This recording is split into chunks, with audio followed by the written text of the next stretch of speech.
Welcome to Turn 1, a Formula One podcast.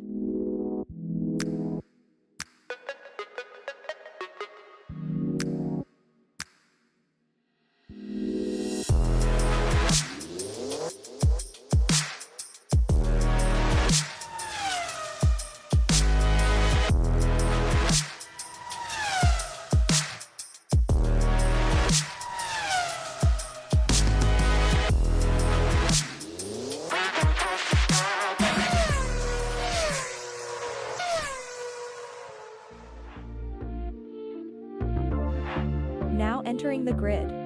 Here are your hosts, Thomas and Jeremiah. Welcome back to Turn 1, a Formula One podcast. We're your host, Thomas. And Jeremiah. Well, we have finally had a race. It's been a month. And we finally got to see some action ripping through the streets of downtown Baku in Azerbaijan. Jeremiah, what were your initial quick thoughts on the race? Quick thoughts on the race were kind of saw some things we haven't seen out of some teams that really haven't been showing much this year. So that was kind of exciting. We got to see a lot more race in that aspect. But all in all, I think it was a pretty conservative race. Didn't see too much action. Yeah, conservative, and like you mentioned, a lot of teams that, not a lot, maybe one team in particular made some moves that we hadn't seen from them this year yet. So obviously a little bit different format as we go into Azerbaijan. We have the first sprint of 2023. And so chronologically, the way that we're going to go through this recap does not match chronologically how it actually happened. We are going to start with the sprint shootout and the sprint race and then move into the actual race qualifying and race. But starting with the sprint shootout, this maybe caught us off guard. I don't know. But Jeremiah, your thoughts on Ferrari's performance in the sprint shootout? Well, didn't really know what to expect just because last year, we had Leclerc getting pole. And then the year before, we also had Leclerc getting pole. So, I mean, a lot of talks were talking towards Leclerc and how this was going to look. And for the sprint shootout, though, with how Red Bull's been dominant for the beginning of this year, I kind of didn't expect much. Bit of a shocker as Leclerc takes pole and Perez and Verstappen kind of slot behind him. The only other points that I really noted besides, I don't know, I guess not a good look for Aston Martin today, or not today, but this weekend in general. They kind of seemed like they were behind the pace, and maybe that's kind of what they were talking about in previous races where they were talking about Aston Martin having really good turning speeds, but once they get on that back straight, they're kind of dead in the water. I don't know. Yeah. Didn't really look impressive. I will say that AlphaTauri looked really good and Williams looked really good with that straight line speed coming from both cars. So in the sprint shootout, you did have Charles Leclerc take pole for the sprint race, followed by Sergio, then Max, then George, then Carlos. Obviously, last week we went through our predictions that we had at the start of the season and completely revamped them, and we both put Ferrari. I mean, we had Carlos, I think, 5 or 6 on our list, and then Charles 7 or 8 on our list. And so this week was a good sign. Like, we don't have anything against Ferrari. I think I'd like to see them do well. They just didn't show that the first 3 races of the year, so we got to see that. To Jeremiah's point, yeah, Alex Albon and the Williams, this is twice now in 2023 where we've seen the Williams car be fast. Remember back to Australia when Albon was running in 6th for a very good portion of the Australian Grand Prix and then put it into a wall in DNF, but he was fast. And so it seems like on these fast tracks, maybe we'll see this again in Monza, right? The Williams has a chance at getting some points. Aston Martin did finish 8-9 in the sprint shootout, and that's where you'd expect to see a 4th place constructor, not a 2nd place constructor. So that was a little odd for them. Yeah, Mercedes looked pretty good as both of them came up ahead of Aston Martin, with Russell taking the 4th spot and Hamilton landing that 6th spot. I think the Mercedes showed a lot of pace. I don't know if necessarily they brought any new upgrades per se or anything like that. I wasn't too keen on that. But as far as their pace for the actual Azerbaijan Grand Prix, they were showing to be ahead of Aston Martin and competing up there with the likes of Ferrari and Red Bull. Maybe not Red Bull to the same extent, but Sure. Let's go ahead and move into the sprint, and we're going to do this week a little bit differently than most of our race recaps because there was a lot of F1 content, but the race itself, we don't have a ton of lap by lap for you. So we're going to go through these kind of quickly, and then at the end of the show, we'll talk about our thoughts going forward as we progress into 2023. But looking at the sprint race, which happened all on Saturday, I I made a note about Max Verstappen's starts. I've noticed in several races this year, maybe 3 out of the 4, he bogs down the starts. Are you noticing Yeah, that? that's weird that you mentioned that because I've actually noticed the exact same thing. I kind of noticed these past, I don't know, out of the past 3 races, maybe like 2 of them weren't his best starts. And he kind of bogged down even on the race restarts as you get into like red flags and stuff. It's just not pretty. No, he bogs down, and Russell had a great launch. They put the little graphic up there. Russell was like 0.14, Max was 0.24. But even then, I've noticed that a lot out of Max this season. Clearly, it's a fast car, and maybe he's just giving it too much too quick. I don't know. I don't know the mechanics of how the Red Bull car works, but hasn't figured out the start yet. Um, Yuki Tsunoda is the story out of the sprint race. He loses his tire back there on like turn 15, turn 16 as you're coming through the old town of Baku. And then he pits. They replace the tire, and he proceeds to crab walk out of the pit lane. I watched this happen. I was pointing this out with my dad before they even made the comment that he was crab walking. You look at this car and it's coming not right at you, but kind of over to the side of you, but yet still moving right at you. So it's kind of angled over to the side, but it was just moving straight. And I was like, oh no, I don't think it's supposed to do that. No, he messed up his suspension, and that back right tire was like 3 inches higher, I think, than it was supposed to be, and that was turning his car. The only thing I thought about whenever you see things like that, or somebody else that wrecked out, those teams have so little time to completely rebuild a Formula One car before race day. I don't know what's going Yeah, through their especially mind, with but you know they're stressed.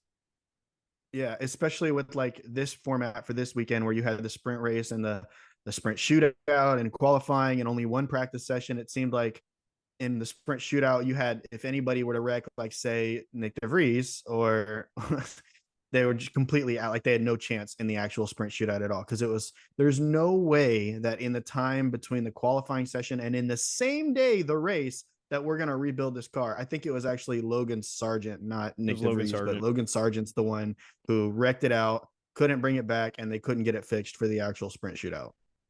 And you just lose your chance at 8 points just by that. I only had 2 lap notes on this because Yuki's issues caused some yellow flags and some safety cars and some other stuff. I only took notes on the lap 6 restart and then lap 8. Lap 6 restart, Sainz passed Hamilton and split the Mercedes. Verstappen got Russell. Verstappen did a thing which I guess you can do on a rolling start. Kind of. It looked to me like he was Verstappen ruling George Russell, because Russell was here and he was right here at the line.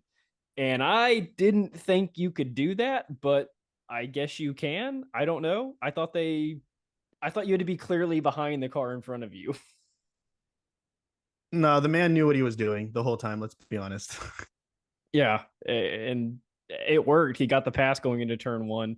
And then finally, lap 8, Sergio Perez passed Leclerc with DRS on that long straight where all the overtaking in Baku happens, almost all the overtaking on the straightaway.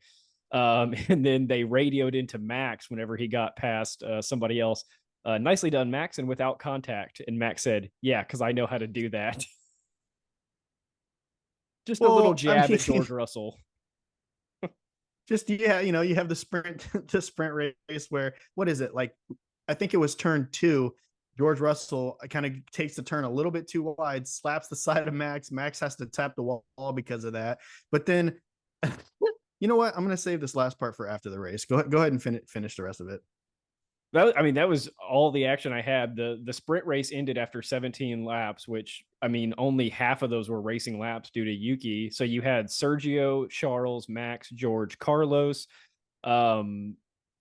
and then Fernando, Lewis, Lance Stroll. Those are the only point winners from the sprint. Alex Albon goes down to 9, so he misses out. And then the McLarens both miss out, with Piastri in 10 and Lando in 17. Lando had tech issues again with his pit stops. Or not his pit stop, with his car, because he had those on Saturday and then again on Sunday. Yeah, McLaren still hasn't been able to figure out the reliability in that aspect, and that's fine, because they're going to figure it out. I'm not really too worried about that. The note that I wanted to make for this sprint race, and it's an event that actually happened after the sprint race, which is kind of funny. But when you only have a race with 17 laps, it seems like the most action, you kind of have to find the action wherever it's at. And the action for this happened at the very end of the race as everybody's pulling into Parferme, and you have Max Verstappen hops out of his car, and they're sitting there recording Sergio Perez the whole time because he's celebrating the win. But then you look over at Max, and he's just sitting at a giant hole in the side of his side pod. And then he's waiting for George to come up the pit so that he can get even with them. And then Max walks over to George, and they just start getting in each other's face. And and George, I think, said something to the effect of, well, I didn't have any grip. And Max was like, yeah, well, none of us have grip. It's the first lap. I think you have to give each other space. I think, and then George just kind of shrugged it off and walked off. But that looked like it was going to be some action. We're about to have some NHL fights dueling out in the middle of Parferme. I mean, yeah.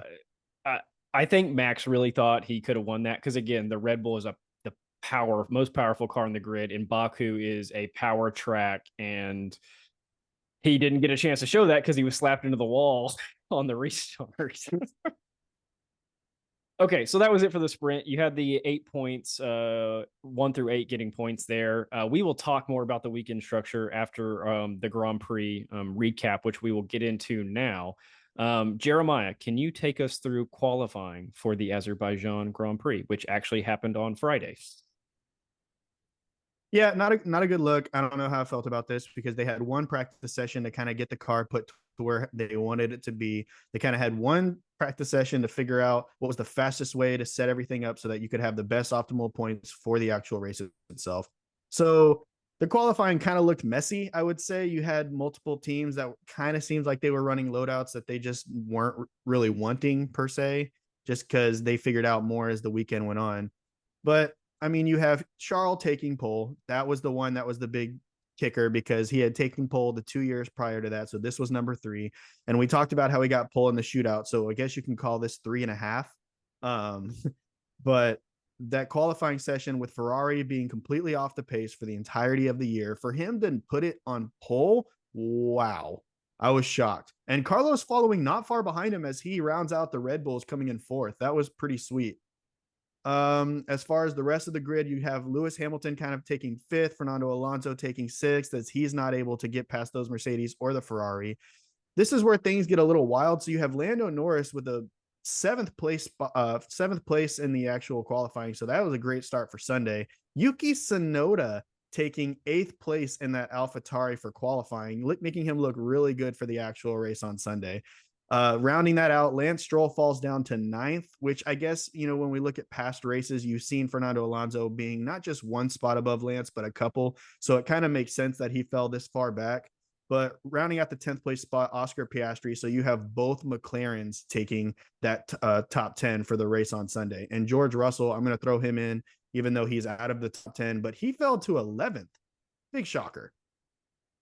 Looking real quick at McLaren, going back to the sprint shootout, which was the sprint qualifying event, McLaren really messed up their strategy in that qualifying because Lando basically passed Piastri by 0.3 seconds, yet couldn't compete in Q3.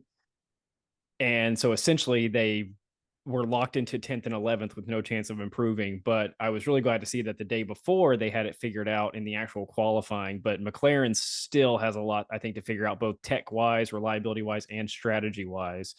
Your note on Yuki. So you said Yuki qualified top 8. He was 8th. I don't know if you heard the note in the broadcast. Yuki has never qualified outside of the top 8 in Baku. Really? That's what they said. I did not hear that note. That's what they said. And then the other note was that Lando Norris has always gotten points in Baku. Yeah, I saw that one. So, the Yuki one caught me by surprise. Here's my real quick thoughts on Baku as we kind of transition into the race. Maybe it's just a track that some guys have down, right? So Charles Leclerc gets pole 3 years in a row at Baku, right?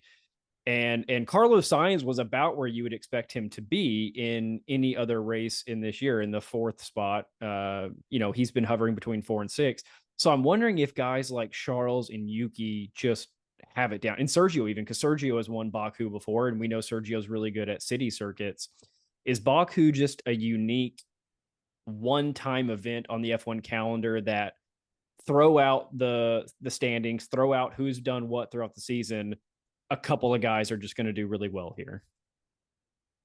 So I think there's multiple parts to this. I mean, you heard about the guys talking about how you said Yuki has never qualified out of the top 8. Well, that's not just Yuki though. That's AlphaTauri. AlphaTauri has had a really good running at Baku in past years, and so has Ferrari. So whenever you have like the perfect storm coming together, you have a guy like Yuki who can do really well in Baku with a car that does really well in Baku. And then the same thing with Charles, who loves Azerbaijan.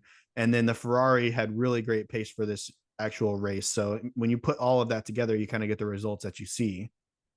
Yeah. And I think too with Charles, I think he's kind of realizing it in his post-race interviews. He knows his car is not as fast as Red Bull. So it's kind of like I can get one lap out of this Ferrari, right? And I can get pole, but then it's just hanging on throughout the course of the race and trying to keep a podium spot, which that's a tough place to be if you're trying to compete for a championship, knowing you're not as good as the guy behind you. Yeah, I think Max actually mentioned that too. There was a part where he was interviewed and he was talking about how Ferrari has really, really good one lap pace, and the field is actually really, really close in terms of that one lap pace. So qualifyings do look a little serious. But once you get into the actual race trim, you can see Red Bull has a huge advantage, and there's no beating that. We joked in our last episode that in Baku, Red Bull would be gaining 2 seconds a lap. And it was actually like 1.2 seconds a lap, which we thought we were exaggerating with 2, but I mean, it was 1.2 is fairly close. So they were pretty dominant. Okay. Any other notes on qualifying before we dive into the race? No, I think we've said our piece. Williams looked hot. AlphaTauri looked hot. Ferrari looked hot. Aston Martin did look so good. Red Bull looked about the same that it's been all season. And Mercedes showed a little bit of pace too in terms of Aston Martin. But that's about all I got. Okay, so I'll do a little bit of Baku setup, and then Jeremiah can take us into the beautiful turn 1 at Baku, which is action packed. Baku, we run 51 laps. It is a little bit longer of a course. It's one of my favorite courses because I've mentioned it a lot of times. I love the scenery and the ambiance, and that is an old school city on the Caspian Sea, where they go through the new part of the downtown with that crazy like circular building that's like arched over the water. And then they go through the old town with the castle and the medieval looking building and the fortresses. And so I just love everything about Baku. You have a ton of 90-degree turns, right? A ton of left 90-degree turns, which you don't see many other places on the F1 calendar. You obviously have the castle turn, which is that crazy quick left, right up the little alleyway, which doesn't look like it should have been a turn, but somebody was like, we got to get to this other road somehow. So let's just make this alleyway part of the track. So yeah, really cool setting. Everyone starts the race on mediums except for the 3 that were on hards, which were Ocon, Hulkenberg, and De Vries. Hulkenberg and De Vries both starting from the pit lane, I believe. And then I just had my little notes on Leclerc and Yuki, which I brought up earlier. Formation lap. Leclerc runs a super slow formation lap. That was the closest I've ever seen all 20 cars, or in this case, all 18 cars bunched up going into the grid. They were right on each other's bumper, and that was clearly strategic. Last couple of notes before we start the race. It is only 138 meters to the first turn. That seems like a lot of distance, but when you're an F1 car that goes really fast, that's not very far from the start line.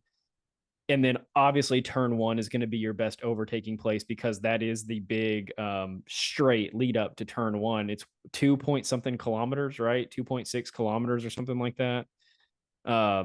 So as we talk about the race, you'll hear most of the overtakes going into turn 1. We'll try to call out where they happened elsewhere. But Jeremiah, let's start the race. So not a lot of action for turn. I did want to clarify one thing, actually. I think I heard you say De Vries started from the pits, but that was actually Ocon and Hulkenberg. Ocon. So, okay. Yeah, Ocon was the one that was starting from the pits with Hulkenberg, just so that we know where De Vries was. He actually did get to start on the grid. So turn 1 didn't show a lot of action. So I kind of combined turn 1 and turn 2 heading down that straight after turn 2, because that's where by that point that's where we had started to see some actual action in terms of the standings changing.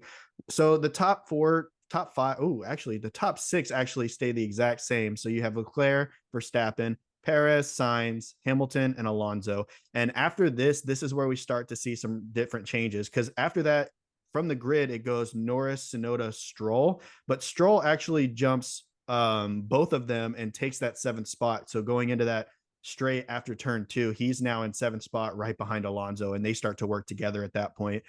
You see Norris kind of drops down 1 spot. Tsunoda drops 2 because Russell actually makes up that spot from 11th, passing Piastri and Tsunoda to end up in 9th. So then we have Piastri and Tsunoda dropping down from their initial starts to 11th and 10th. They're all the way at the back of the points at this point. After that, you kind of have Bottas. I mean, he had a good showing. He jumped Albon on the turn 1, but then fell down all the way down to 17th as he was passed by Zhou, Gasly, Magnussen, Sargent. It was not a good look for Bottas. I don't know what happened there, but he definitely lost a lot there. He did not get the good end of that deal. De Vries stays the same, Ocon stays the same, and Hulkenberg stays the same. So you don't really have much action after that. You do have Gasly passing Zhou, so he went from 17th to 15th, but also passed Bottas. So I mean, that's why he gets to 15th. Other than that, though, that's all the movement you have. It's not the biggest amount of movement for a turn 1 that we've seen in the past. No, I'll say that we noted earlier Max bogged down in the sprint race, but he had a good jump for the race. He still stayed in second, but he had a good jump. There was the going into turn 2, which Jeremiah mentioned, there was the contact. Piastri and Albon collided. That turned out to not really impact anything. I don't think there was any major damage, but they tried to go 3 wide into a turn that is difficult to go 2 wide into. So I don't know how they pulled that one off. It was interesting that there was limited action in turn 1 because Baku historically, that's where you're going to get a safety car or a red flag or something like that. Because again, it's 138 meters and everybody dive bombs that corner if they get a good jump off the line. It was really odd to see them not only all take that turn really conservatively, but throughout the day, take almost every turn conservatively. They were backing out, giving space. They were bumping and nudging, but not fully taking anybody out. And I don't think that's something that we usually see. I'll note as Jeremiah mentioned, going into turn 3, which is another great overtaking spot. The DRS zones, there's 3, I believe. One of them is, of course, the huge straight that comes over the start finish line into turn 1. The next best passing zone is the DRS zone between turn 2 and 3, and that leads to turn 3 being another big passing zone. And so most of your action is in the first half of the lap. And as the announcers will sometimes mention, if you miss out during the race on an overtake, you're kind of just stuck waiting for the next lap before you get another chance. Oh, and K-Mag got wing damage, I think, on Bottas. Kevin Magnussen took some wing damage. Oh, okay. So then that must have been something that I had missed. But kind of to your point, yeah, that's how it is. Once you slide into a position in Baku, you're kind of there until the next straight where you can get that good DRS. Yeah, because the turns are just too narrow to try to squeeze past. And I think it's not Monaco narrow, but it's you have to wait for your chance. And I think they all realize that. No, pretty much after the race started and kind of lap 1 pass. Honestly, after the first couple turns, we didn't really see much action after that until the DRS started going on.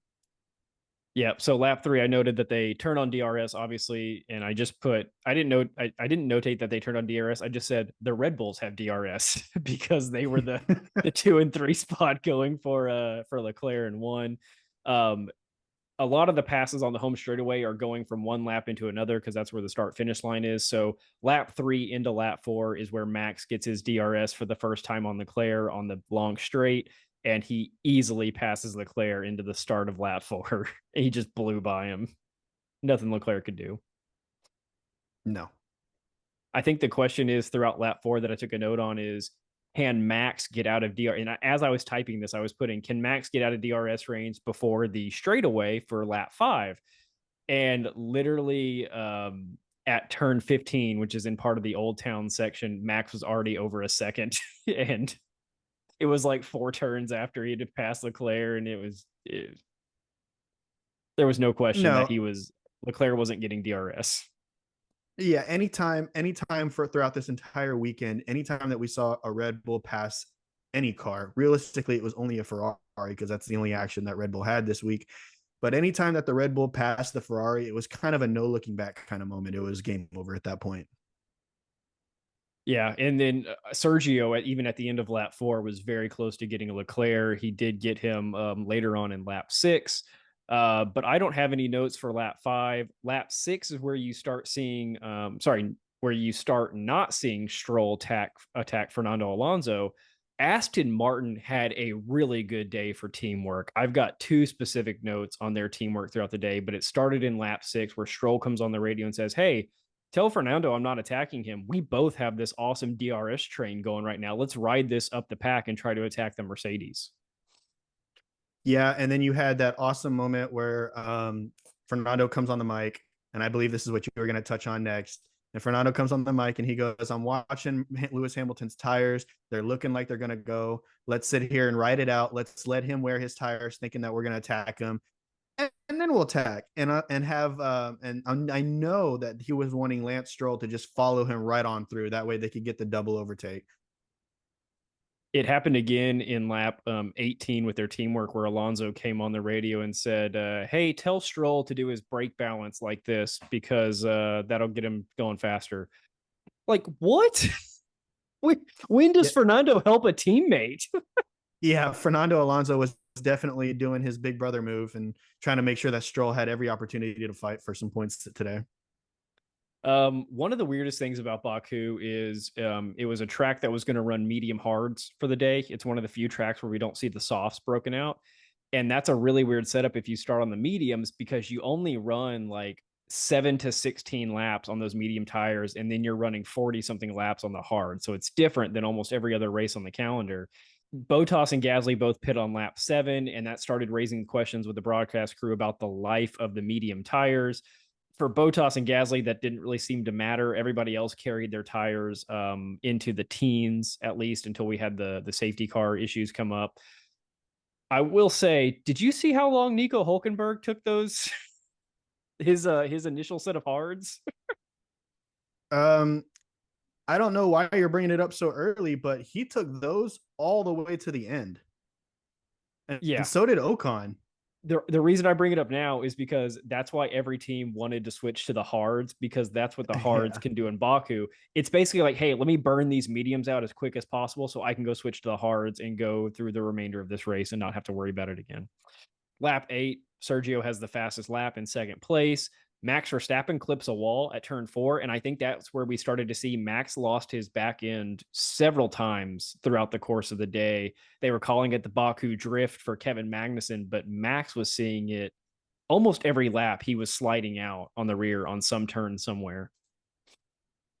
Yeah, I think you saw that from a lot of drivers this entire weekend. We had a lot of people that kind of either let the back end slip out or seemed like they had a lot of understeer going into turns and maybe had to bail out of turns at the last second because they weren't able to get the car turned around. Okay, first big action of the day happens in I'm gonna actually go to lap 9, even though the action happens in lap 10. In lap 9, do you know who pits at the Yeah. end of the lap? So Fernando Alonso is chomping at the bit to get this Hamilton takeover. And they're going down the final straight. And I don't know if Mercedes just kind of felt Fernando, the pressure behind him or what, but they pit Hamilton. So Hamilton goes in and kind of avoids the fight with Alonso. So you see Alonso and Stroll kind of carry on. But I was kind of disappointed there. I wanted to see the takeover. I understand why they pitted, but kind of sucked. And it really stunk for Hamilton. Now, it didn't bite him huge at the end of the day, but it did affect his overall standings, because in lap 10, your boy Nick DeVries slides out and there's a yellow flag, but it's one of those situations where kind of like everybody's like, okay, this is going to be a safety car, right? Because his car was just sitting there not moving, and Hamilton had already pit. So Hamilton has a full, 20, 30 something second pit stop, whereas everybody else is going to get a cheap freebie pit stop because of this. So now Hamilton's got to dogfight his way back up the standings. Sure. But before you carry on, let's talk about the big person that took the hit from this safety car. And that is your boy, Max Verstappen. Big hit is relative. It hurt him. I honestly don't know if it did hurt him, because he pit under the safety car, which everybody was already slowed down, or under the yellow flag, but everybody was going through those zones where they had already slowed down. End of the day, it didn't cost him the win. I think that was Sergio's all day long. At the end of the day, it didn't cost him the win. Are you out of your mind? I don't think it did.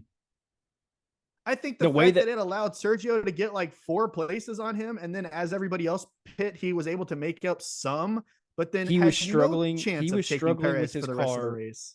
He was struggling with his car all day. He was losing the back end. He didn't have the brake balance figured out. And Sergio had multiple second lead over him, and they were coasting. I think Sergio could have pushed the gap even further. Yeah, and Sergio was slapping walls because he had Max behind him the whole time. So I'm sorry, I can't let you give excuses for your boy Max. I think I think that he had that when Red Bull kind of blew it for him. There was some controversy, I guess, with the broadcast crew, and I didn't really get where they were going with this. Maybe you can help me. They were like, why would Max pit not anticipating a safety car? And I couldn't tell what kind of controversy they were getting at. Yeah, so they talked about this in the post-race interviews as well. They asked Max on multiple occasions.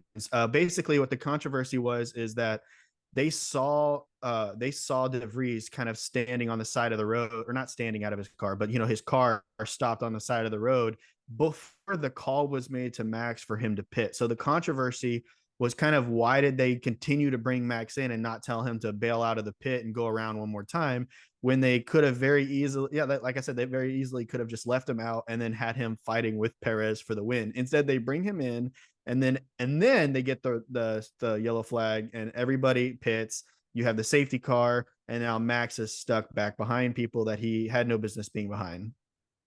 Can I say that maybe that's not a strategical error? And I'm not going to suck up to Red Bull all day long, even though I love Red Bull. Can I say that that's not a strategical error and just say, hey, they're running two different strategies here for this random event that happened? Whereas, okay, Sergio had the advantage. Let's keep him out. Let's bring Max in, and let's run both sides of this table and see who comes out on top.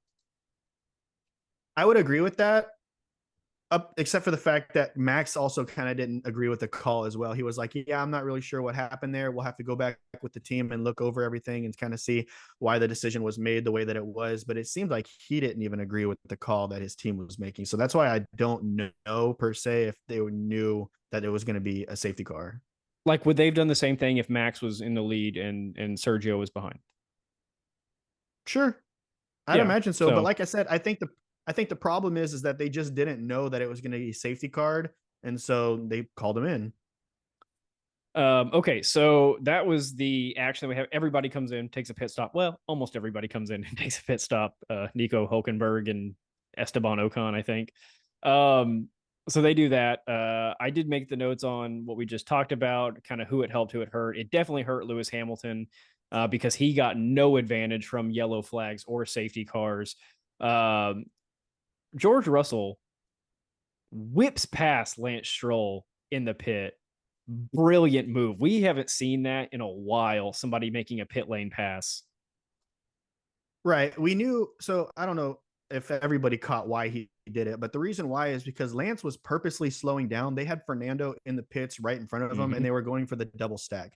So for those that don't know what the double stack is, it's when they bring in a car from the same team right behind another car from the same team that's pitting, and kind of get them both in and out without anybody having to wait anywhere. That's at least the plan. So in order to make that happen, Lance kind of slowed down the pit entrance a little bit to kind of back up everybody else, giving him that little window where Alonso could get his work done and then he could get in there.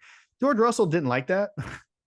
He didn't like that at all. And he decided, I'm not going to wait. I'm just going to get right up next to you, and we're going to go side by side through the pits.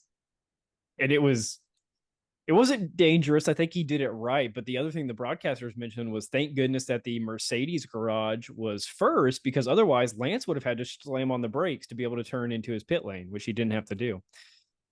Okay, so we restart the race on lap 14, and Lance Stroll passes Russell at turn 2 for 6th place. Max passes Leclerc.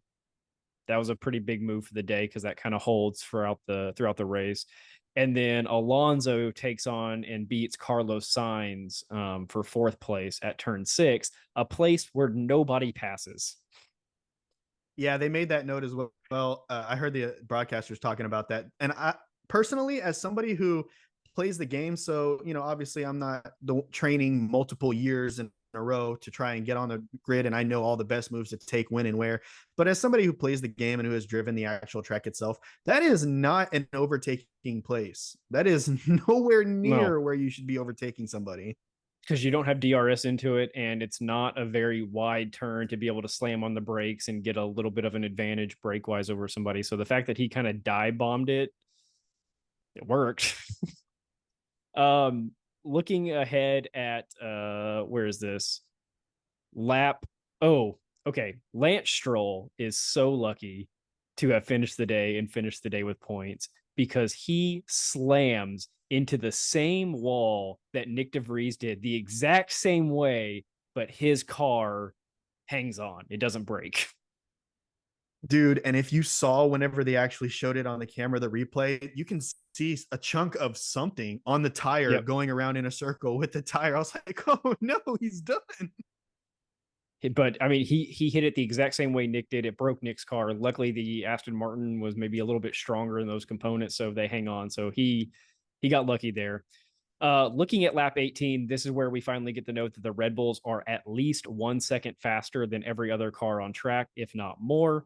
And then that's also the point that I made earlier about the Aston Martin teamwork, where Alonso's passing along his brake balance information to Lance Stroll, which we've just never seen from Alonso. Oh, Lance Stroll again, lap 19. This dude is so lucky to still be in the race. Lap 19 is where Stroll gets turn 16 wrong and slides off over the curb, almost slaps a wall, and then comes back on the track and then just gets flown by Hamilton, because turn 16 is huge. Turn 16 is the one not immediately before the straight, but it's where you're setting yourself up for speed into the straightaway, right? That's where you have the final little left right before you're wide open.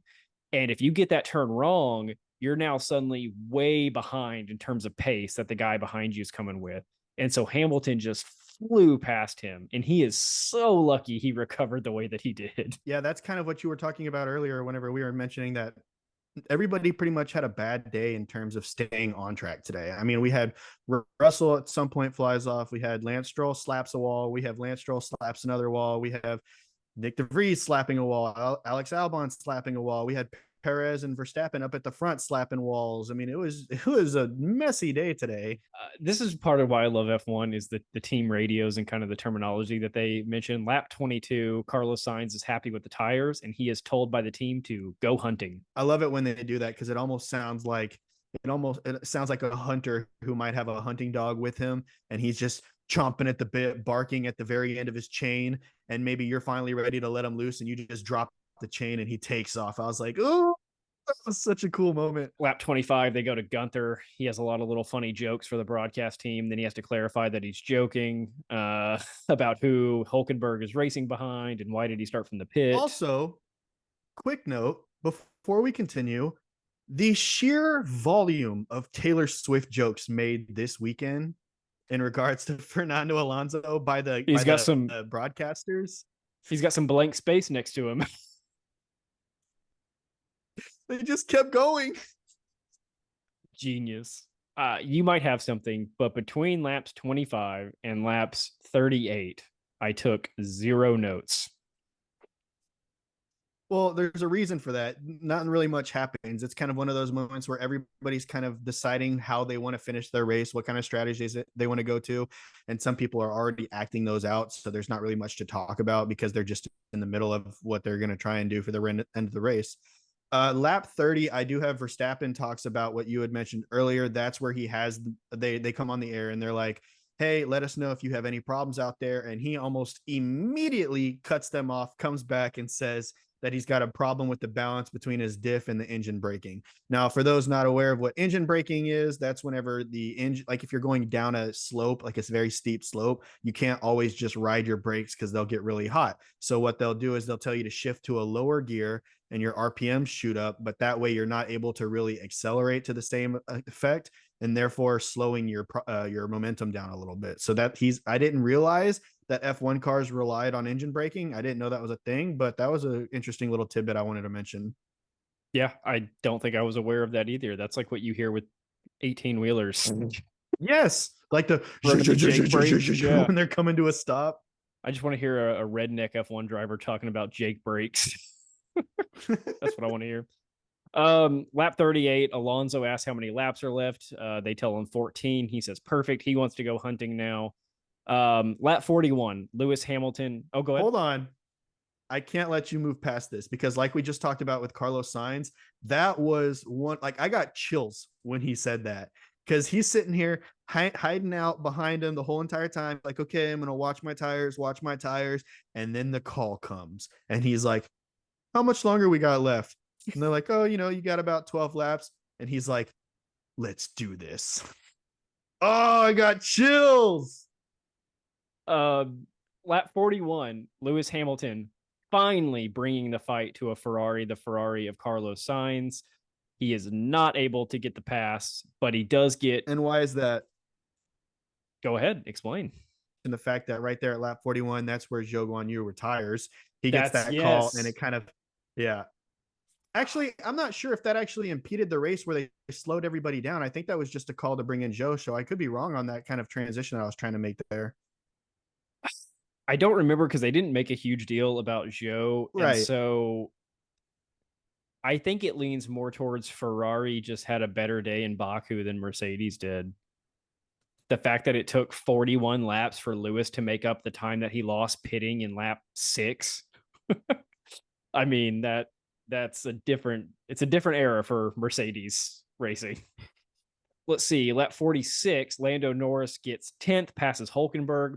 Didn't really need to do that because Hulkenberg still had to pit. But I think Lando Norris could have had a day, but he got stuck behind that Haas and the AlphaTauri of Yuki Tsunoda because as soon as he got around Hulkenberg, he took off. Yeah, Lando Norris got stuck behind Nico Hulkenberg, who was actually stuck behind Esteban Ocon because neither the Alpine nor the Haas decided to pit until the very last lap for whatever reason. And actually, I know what the reason is. They were both waiting on some kind of safety car, some kind of red flag, any kind of miracle shot where they would get a free pit stop and get to throw on the softs. And, to their credit, if something had planned out that way and it had happened, they would have been in beautiful position to score some big points. But we never saw anything like that happen. So, of course, absolutely nothing came from that. But the problem was that Lando could not get around Hulkenberg, who was stuck behind Esteban Ocon, and they were just creating this massive gap between the rest of the field because they were just stuck on these, 47, 48-year-old tires? Just good gosh. Lap 46, the same part where Norris passes Hulkenberg is where the question comes into play. Hey, for the first time this season, if Oscar Piastri can get past Yuki Tsunoda, McLaren will have a double points finish. He didn't. Just spoiler alert. But they had a chance at securing 3 points for what should have been the number 4 or 5 constructor.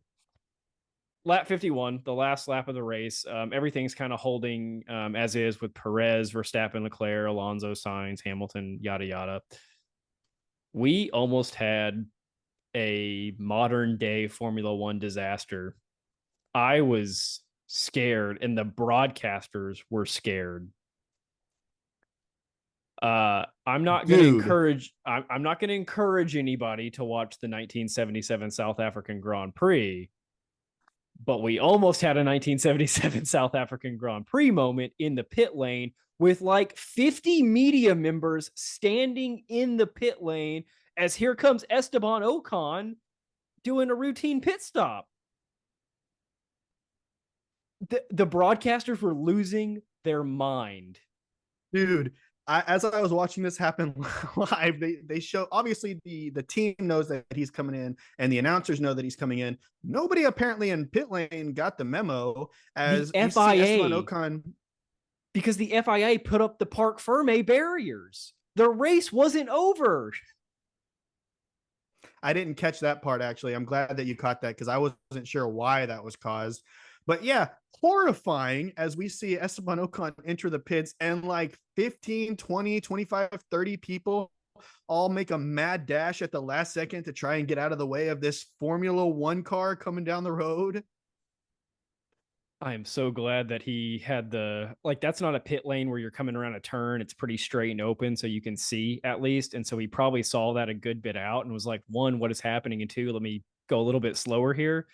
But I think that's all on the FIA because they were the ones that made it okay for those media. I don't know if they were all media, but they all had the little brown vest things on. So I assume they were some type of media outlets. The FIA is the one that made that okay for them to run across the track. Oh, Yeah, also the Red Bull mechanics. The Red Bull mechanics were running across the track too. well, they were just trying to celebrate. They also forgot there was My a last car that note had to pit. Right. My last note for this race that I had was Alonso, man. Oh, I genuinely thought that he was about to get his fourth podium, as in the last 3 laps, he goes from a deficit of 4.2, 4.3 to 0.8 by the time he crosses the line. And the whole time I was just watching the gap shrink and shrink and shrink and shrink, and I was just rooting for. I was standing up, I was yelling, I was like, "Go, Fernando, go!" Let's get into that. So that's the end of the race. You go, let me get the results back. You go Sergio Perez 1, Verstappen 2, Leclerc 3, Alonso 4, Sainz 5, Hamilton, Stroll, Russell, Norris, and Sonoda gets a point for the AlphaTauri in 10th place, which is a big day for them. AlphaTauri has struggled to get points in the past couple of seasons. But Sergio winning the race is obviously big for Red Bull. I think we're seeing this season Sergio is just consistently good, and Max has had troubles just in races that have caused him to not be dominant over Sergio. He's still dominant over everybody else on the track, but him and Sergio are neck and neck. They're only separated by, I think, 6 points in the driver standings. So not to say Sergio's going to come out and win the drivers championship and all that. It'll play itself out throughout the season, but Red Bull's got their driver pairing down. You telling me you don't feel like we have a 2016 Nico versus Hamilton moment going right now, cooking up right in front of us? No, like I said, I don't think it's Max's struggles. The only thing I've seen negative out of him is the bogging down the engines on the starts. I think the rest of it is him not having the car set up the correct way, getting hit by other drivers. I don't think any of it has been his on track driving ability putting him out of the first place spot. Now, if we see that, if he starts wrecking out or crashing out like he did in 2021 against Lewis, then yeah, that would be on him, but he hasn't shown that yet. Okay, moving on. I like Perez for bringing the fight to Max to end off this whole drivers championship thing. I feel like it's going to be a really good battle as we kind of go into the next few races to see if Sergio can keep bringing the fight to him. The last thing that I wanted to touch on really for this race specifically is what a weekend for Pierre Gasly. Now, for those of you that might not have been watching, practice 1, his car sets on fire. Qualifying 1, he's forced to retire starting from the back. The sprint race, not looking so good. The actual race itself, where did he finish? 14th, no points. It was well hang on. He goes 19th in the sprint shootout. He finished 13th in the sprint race. Still no points. Anyway, back to my point. A horrible weekend for Pierre Gasly. I feel bad for him. He just didn't have the car. I think we're seeing a lot of not even shakeup in the midfield, just underwhelming performance from the midfield. Your McLaren, your Alpine, your Haas, your Alfa Romeo. They're just not doing anything inspiring right now. I mean, that's sometimes where we look for some excitement in Formula One. And right now, all the excitement is for who is the second place constructor, I think. It's unfortunate to not see a battle in the midfield because none of them are getting it right. No, it's hard to argue with that. I'll note that Baku will remain on the schedule. They mentioned this several times through the 2026 season. I'm happy about that. I do like Baku, the race and the track. I think that should be a mainstay on the Formula One calendar. I liked the changes to the DRS length. The straightaway in Baku is really long, right? So you already have the advantage of the slipstream, and if you have a fast car, you're going to be fast there. making the DRS zone shorter made the overtaking more challenging. And yet I still think we saw a lot of overtakes there. I like You mean adding a little bit boring? more strategy. No, not boring. We still saw, I think, a good number of overtakes more than other races, and they shortened the DRS zone. I think it's still a massive advantage. Okay, real quick, let's dive into the weekend structure and then we'll wrap this thing up. I've come around to the idea of I will accept the sprint race format. They're trying to generate some extra buzz and make it a little more exciting, but I much preferred last year's sprint race format to this year. It doesn't make any sense to me that you have a qualifying for your race on Friday, then the race on Sunday, and all of Saturday is a separate event completely removed from the Grand Prix weekend. Yeah, I kind of know where you're coming from this. I feel like I have different views on the whole thing. I feel like I like the way that the whole thing is structured with the multiple qualifying sessions, because now we have qualifying for the race and qualifying for the sprint race and the sprint race itself. Here's my problem with it, because it did fix one thing. And one thing was that the sprint race used to determine the order for the actual race. And I always had a big problem with that, because when you have a team that can put together a really good 1 lap time, but they can't put it together for 17 laps, let's say in this scenario, then they would have been passed up by the top teams, and we wouldn't have seen them trying to play like a defensive or maybe strategy heavy race to try and keep as many points as possible. You see them fall down the order, and then when the actual race it happens, now that they're further down than where they were in qualifying, they get knocked down even more during the race. I like the structure. I like what they were going for. Here was my problem with it. And, this could sound wild because I don't know how this would actually look. I feel like qualifying for the race has to be after the sprint race. Now, if that means that you say give them a parfait where you can't change any kind of rules after the sprint qualifying going into the sprint race, and then why not, man? If it's its own separate race, open it back up, make it to where they can make the adjustments based on the race that they just had for the sprint race, go into qualifying with completely different setups. People can make changes, but then after that qualifying, no more changes for the race on Sunday. What do you think? I agree that qualifying for the race should be after the sprint format if we're going with this current sprint format, which they are. I liked the fact that the sprint race was used as qualifying for the race because it gave you two different qualifying options.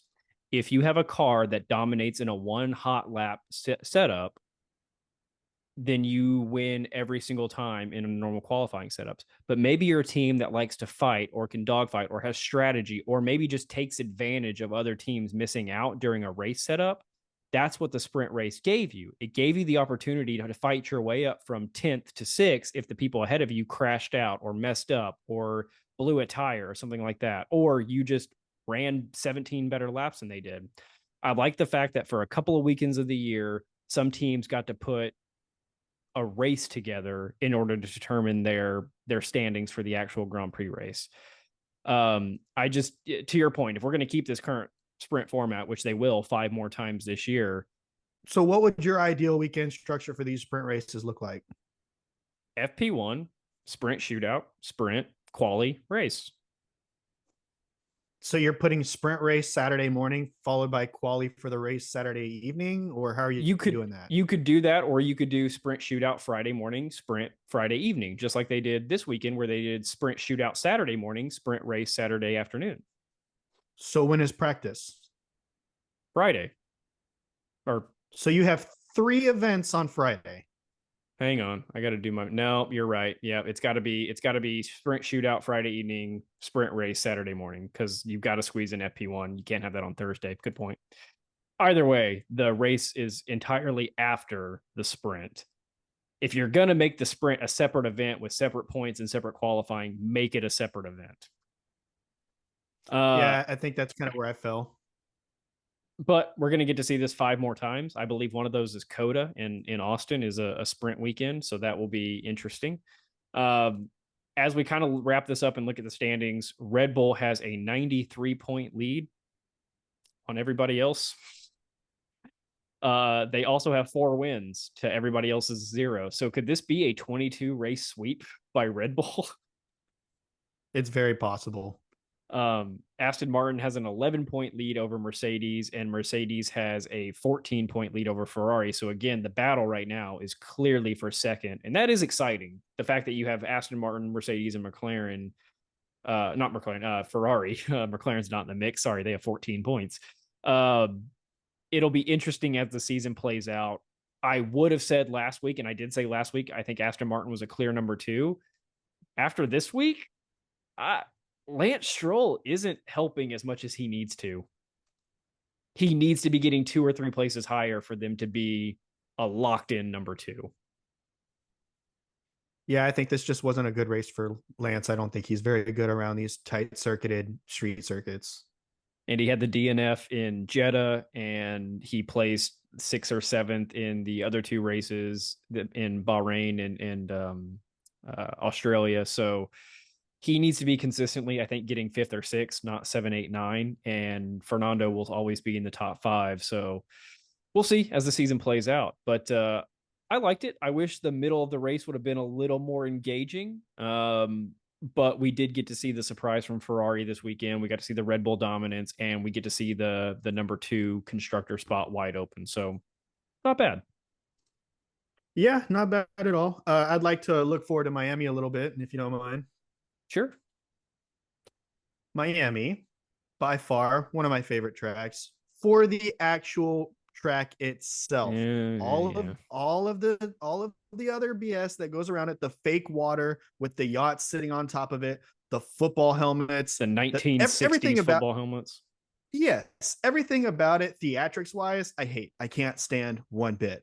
But the actual track layout itself, it's kind of cool, and I love to see it. We were talking about this a couple of weeks ago, maybe when we were out karting, but there's a chain of golf courses in the US called Tour 18, and they do 18 scenic holes from around the world as the golf course. And that's essentially what Miami is. They took the biggest name iconic turns, the Jeddah and Coda Japanese chicane. They took the castle turn from Baku. They took the first couple turns from Bahrain. They took the big China circle, the big in the spiral China track where they go with the big circle. Yeah, they got the spiral. They took that. They took the Maggots and Beckett's from Silverstone. And I guess, depending on how you want to look at the very back straight of Miami, it's kind of like Azerbaijan. Yeah, just a big, nice straightaway. Yeah. I think Red Bull wins. I don't know if there's any question about that. I think the biggest question of the day is, okay, was Baku a standalone kind of freak coincidence that Ferrari did okay, or is Ferrari finally piecing it together? I think we'll find out in Miami. I think Miami is going to be the big tell. Miami is going to be where you can finally see all of the different nuances that we saw this race and see if it's going to be a continuation or if it's going to be something that kind of pitters out and kind of goes back to how it was in the first 3 races. Because what we have to consider, there was 4 weeks of just nothing going on. So surely something was being made in development, something back at the factories. I mean, I would love to see how Miami is going to look and if Ferrari is going to maintain the strength, if Mercedes is going to maintain the strength over Aston Martin, or what's going to happen. It's slow in Formula One when all the talk is about Taylor Swift for 4 weeks. With that, if we missed anything or you want to add any comments, shoot us a message on TikTok, Reddit, or Facebook, or leave us a comment on our YouTube videos. We would certainly appreciate it. We also would like to know, what is your favorite part of Baku, and what are your predictions for Miami? I think we're both predicting a Red Bull win. I'm going to say 1-2, but if you have a different opinion on Miami, let us know. With that, we will see you. Thanks, guys. Bye, guys.